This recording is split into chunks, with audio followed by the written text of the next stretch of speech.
the men used to be, there's stories about the men used to be afraid to come after her. Yeah. Because they didn't want to be shown up by a woman, and she would, they played like her. Yeah.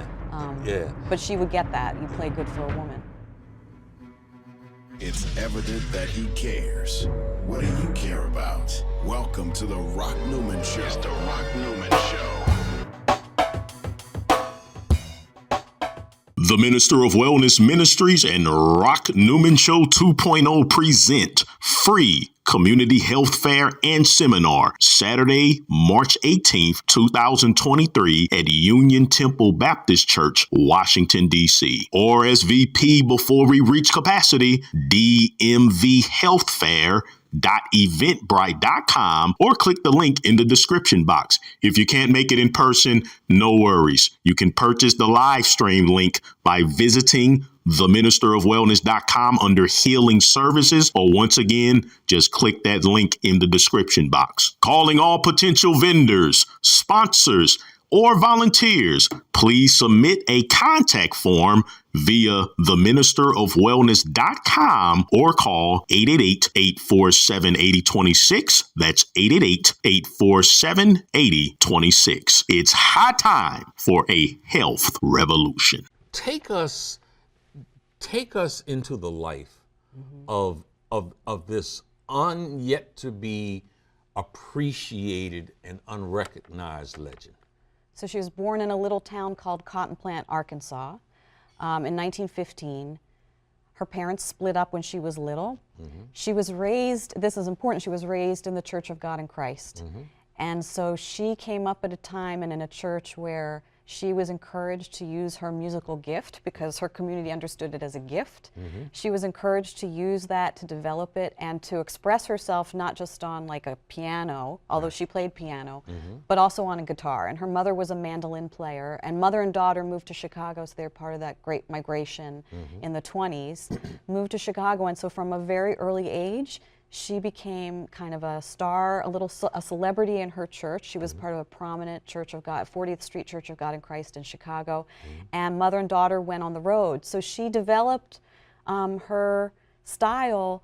She kind of had to learn how to, she was, as a performer in the church and also as an evangelizer with her mother, she had to learn to use that gift to really get people interested, because that was the point of evangelizing, to really get people drawn in. So she developed, she learned how to sing without microphones, and she developed this finger picking style on her guitar that also was like visually interesting and exciting to watch.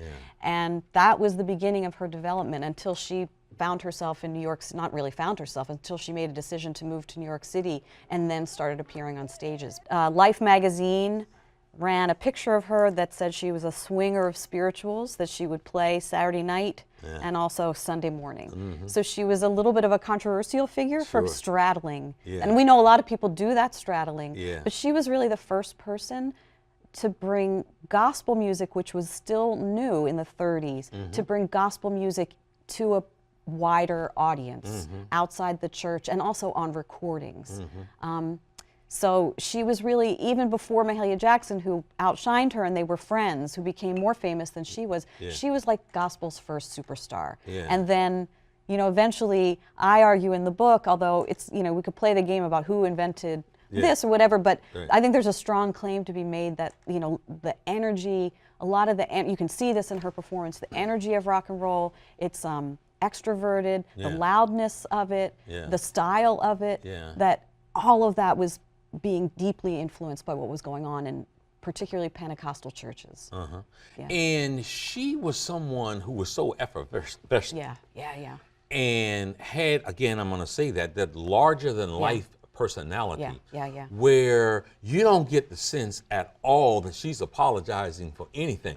She's out there, and she would make a joke about saying that, they would say, oh, she plays the guitar good for a woman.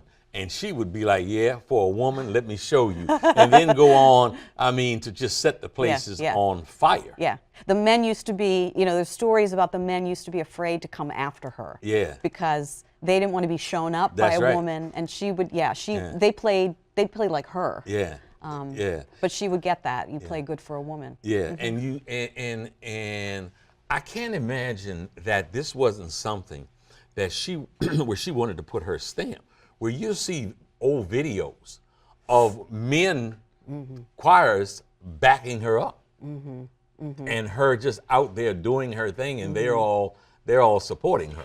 She had some very interesting experiences there in Richmond. One of them was going to a department store where she was doing some shopping and getting accosted. Right, that's right. She went shopping, so the store was Thalheimer's, so famous, so anyone from Richmond knows that store. Absolutely. And it was in fact where she got her wedding dress. And she was shopping there, and she bought some things in cash, and they didn't believe that she could possibly be legitimately buying that stuff. And They didn't believe that she, a black woman, could be doing that. And could have that much cash to buy that clothes. She worked her way out of that one. What the hell do you call somebody saying that she's like a dressed up Elvis when in fact she came long before Elvis, and Elvis was impersonating her as quite opposed to the Big Mama, other way around. Big Mama Thornton. Come on with Big Mama Thornton. Yeah. And right, so what happens if we start seeing some of these white male icons as trying to capture some of the flavor of black women? Yeah. We think of that as a conversation between men sometimes, but actually I think that's interesting to think about these white men also thinking about black women's performance on stage. Yeah, I don't know. I mean, I think it had everything to do with the fact that she could be erased. And what a comment. What a comment that she could be erased. she could be erased. Yeah. For those of you who are watching, you know, look, I'm going to encourage all of you. If you want to understand the origination of R&B, in reality, you can't do it. You cannot. It comes through this woman right here. It comes through Sister Rosetta Tharpe.